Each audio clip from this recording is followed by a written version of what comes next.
Well, today's April 10th. Just coming out here to take a quick look around at the how everything's going out here. Here's the orange tree I planted about a month ago, but today's a birthday.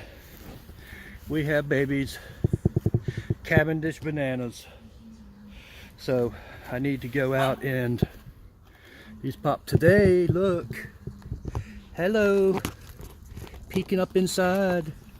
So you get a little teeny peek, little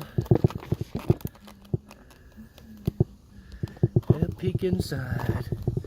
Baby Cavendish, ha ha ha. I was wondering because I came out here today to look and I'm saying like, daggone, look how far that banana tree's leaning over. It just didn't look right to me, and then I saw it. So yeah, we have bananas. Give me 2 months and then they'll be ready to pick.